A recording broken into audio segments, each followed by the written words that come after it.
नमस्कार. आपण आपल्या सहकार विषयातील तिसरं प्रकरण सहकारी संस्थांचा आयुक्त व निबंध या प्रकरणाचा अभ्यास सुरू केलेला आहे. मागच्या व्हिडिओच्या माध्यमातून मी तुम्हाला सहकारी संस्थांचा आयुक्त व निबंध कोणाला म्हणतात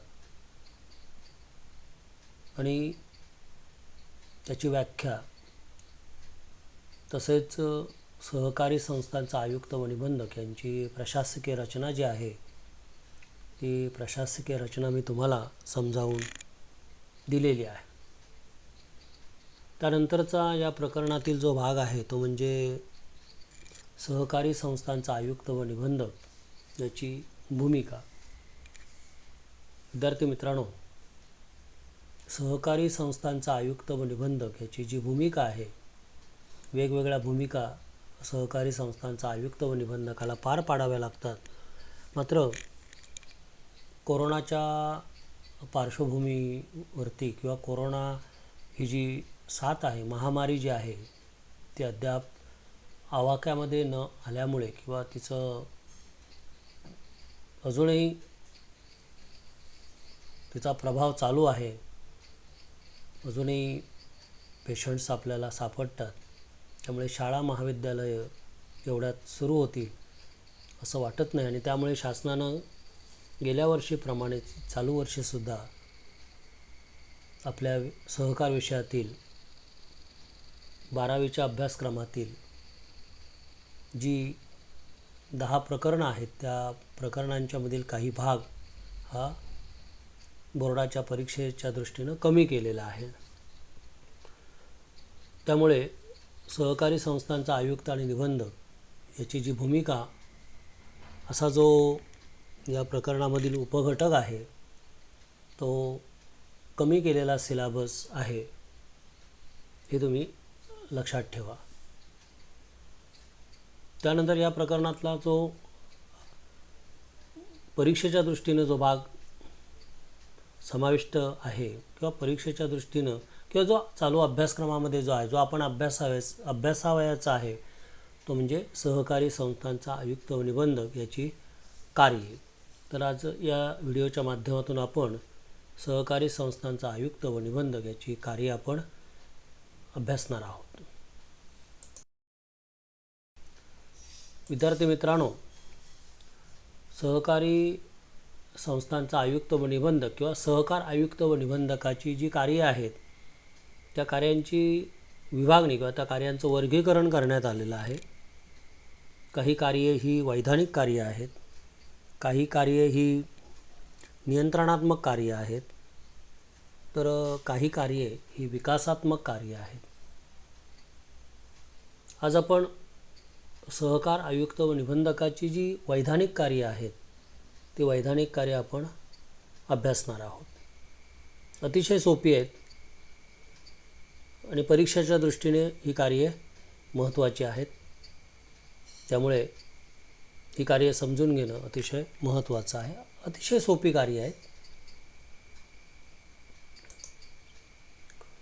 सहकार आयुक्त आणि निबंधकाचं पहिलं जे वैधानिक कार्य आहे ते म्हणजे नोंदणी करणे. तुम्हाला माहिती आहे की सहकारी संस्थेची नोंदणी करणं आवश्यक आहे. नोंदणी करणे सक्तीचं आहे. संस्था ही नोंदणीकृत असली पाहिजे आणि ही नोंदणी सहकार आयुक्त आणि निबंधक यांच्या कार्यालयामध्ये होते. म्हणजे जे लोक सहकारी संस्था स्थापन करायला इच्छुक आहेत त्यांना संस्थेची नोंदणी करून घ्यावी लागते आणि नोंदणी प्रस्ताव तयार करून तो निबंधकाकडे सादर करावा लागतो. आणि हा सादर केलेला जो प्रस्ताव आहे त्याची छाननी करणं, त्याची स्क्रुटिनी करणं हे काम निबंधकाकडून केलं जातं. नोंदणी प्रस्तावामध्ये असणारी जी कागदपत्रं आहेत, ज्या प्रकारची संस्था त्या प्रकारचे कागदपत्र हे नोंदणी अर्जासोबत जोडावे लागतात. या सगळ्याची छाननी करून त्याची सत्यता वगैरे पडताळून निबंधक घेत असतात आणि त्यानंतर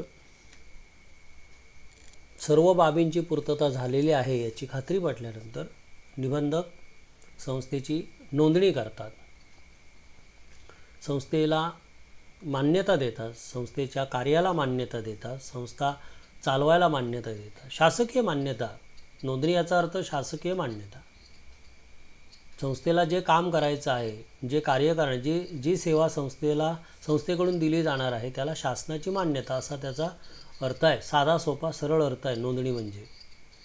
आणि ही मान्यता दिल्याचा पुरावा शासनाकडून सहकारी संस्थेला मान्यता दिलेली आहे याचा पुरावा म्हणून नोंदणी प्रमाणपत्र देणं हे सहकार आयुक्त आणि निबंधकाचं पहिलं वैधानिक कार्य आहे. आता दुसरं कार्य काय, तर संस्थांचं वर्गीकरण करणे. संस्थेची नोंदणी झाल्यानंतर संस्थांचं वर्गीकरण करावं लागतं आणि हे वर्गीकरण सहकार आयुक्त आणि निबंधकाकडून केलं जातं. संस्थेच्या उद्देशानुसार संस्थेचं वर्गीकरण केलं जातं, संस्थेच्या कार्यानुसार वर्गीकरण केलं जातं किंवा संस्थेच्या व्यवसायानुसार किंवा संस्थेच्या कार्यक्षेत्रानुसार. म्हणजे संस्था ग्रामीण भागातली आहे की शहरी भागातली आहे, संस्था शेती क्षेत्राशी संबंधित आहे की बिगर शेती क्षेत्राशी संबंधित आहे, या बाबी विचारात घेऊन निबंधक अशा सहकारी संस्थांचं वर्गीकरण करतो. तर हे झालं निबंधकाचं दुसरं वैधानिक कार्य. तिसरं वैधानिक कार्य आहे पोटनियमांना मंजुरी देणे. सहकारी संस्था ज्या नियमानुसार काम करणार आहे, दैनंदिन कामकाज ज्या नियमानुसार चालणार आहे ते संस्थेचे पोटनियम. तर हे पोटनियम हे सहकारी कायद्यानुसार असल्याची खात्री निबंधक करीत असतो. नोंदणी प्रस्तावासोबत हे पोटनियम जोडलेले असतात. नोंदणी प्रस्तावासोबत असतात त्यावेळी तो त्याची खात्री करतो की संस्थेचे नियम हे सहकारी कायद्यानुसार आहेत आणि असतील तरच तो मान्यता देतो, नाहीतर ते बदलायला लावतो. तर या पोटनियम हे सहकारी कायद्यानुसार असल्याची खात्री करणं आणि जर ते असतील तर त्याला मान्यता देणं हे काम निबंधकाचं आहे. त्याच्यानंतर कधी संस्थेला हे पोटनियम काही कारणास्तव बदलावे लागतात. मग जर संस्था ते नियम बदलणार असेल तर त्या बदलाला मान्यतासुद्धा ही सहकार आयुक्त आणि निबंधकाकडून दिली जाते. ते त्याचं काम आहे. मग बदललेले नियम हे सुद्धा सहकारी कायद्यानुसार आहेत का, संस्थेच्या हिताचे आहेत का, सभासदांच्या हिताचे आहेत का याची खात्री करतो आणि मग तो मान्यता देत असतो. तर पोटनियमांना मंजुरी देणे हे काम निबंधकाचं वैधानिक कार्यातील एक कार्य आहे. सभासदत्वास मंजुरी देणे. एखादी व्यक्ती सहकारी संस्थेकडे सभासदत्व मागते, अर्ज करते सभासदत्वासाठी, पण संस्था त्याला सभासदत्व नाकारते. मग अशावेळी ती व्यक्ती सहकार आयुक्त आणि निबंधकाकडे तक्रार करते सभासदत्व दिलं गेलं नाही म्हणून. तर अशावेळी सहकार आयुक्त आणि निबंधक त्या व्यक्तीची बाजू ऐकून घेऊन त्याच्यावरती निर्णय देते किंवा त्याला सभासदत्व मिळवून देते. जर खरोखरच त्याचं सभासदत्व हे नाकारलं गेलं असेल, ती व्यक्ती सभासदत्व मिळवायला पात्र असताना ते जर नाकारलं गेलं असेल तर त्या व्यक्तीला ते सभासदत्व मिळवून देण्याचं काम जे आहे हे सहकार आयुक्त आणि निबंधकाकडून केलं जातं. सभांचं आयोजन करणे. सहकारी संस्थेच्या सभा असतात. वेगवेगळ्या सभा सहकारी संस्थेकडून आयोजित केल्या जातात. पहिली सर्वसाधारण सभा, अधिमंडळाची वार्षिक सभा, अधिमंडळाची विशेष सभा, अशा सभा असतात. या सभा त्यावेळी बोलवल्या गेल्या पाहिजेत. त्याबाबतचे जे नियम आहे, सभा केव्हा बोलवली पाहिजे, कोणी बोलवली पाहिजे, थोडक्यात त्या सभा बोलवल्या जात नसतील तर किंवा गरज वाटली तर सहकार आयुक्त आणि निबंधक तो सुद्धा सभा बोलावू शकतो. तर संबंधित व्यक्तीने सभा बोलवली नाही तर म्हणजे संस्थेने सभा बोलवली नाही, संबंधित व्यक्तीने याचा अर्थ संस्थेने, मग ज्याने ती बोलवायला पाहिजे त्याने, तर निबंधक अशी सभा जी आहे ती बोलावू शकतो. सभासदांनी विशेष सभेची मागणी केलेली आहे संस्थेकडे, संस्था विशेष सभा बोलवत नाही आहे, तर सभासद तक्रार करतात सहकार आयुक्त आणि निबंधकाकडे. मग अशावेळी सहकार आयुक्त आणि निबंधक ही सभा आपल्या प्रतिनिधीमार्फत बोलावतो. तरी सभांचं आयोजन करणे हे निबंधकाचं म्हणजे सहकार आयुक्त आणि निबंधकाचं वैधानिक कार्य आहे. संस्थेच्या निधीची गुंतवणूक त्याला मान्यता देणं, संस्थेच्या निधीची गुंतवणूक ही योग्य प्रकारे होते की नाही हे पाहणं. संस्थेचा जो राखीव निधी असतो तो राखीव निधी सहकारी कायद्यानुसार योग्य ठिकाणी गुंतवला गेला पाहिजे, तर तो गुंतवला जातो आहे का हे पाहण्याचं काम जे आहे हे सहकार आयुक्त आणि निबंधकाचं काम आहे.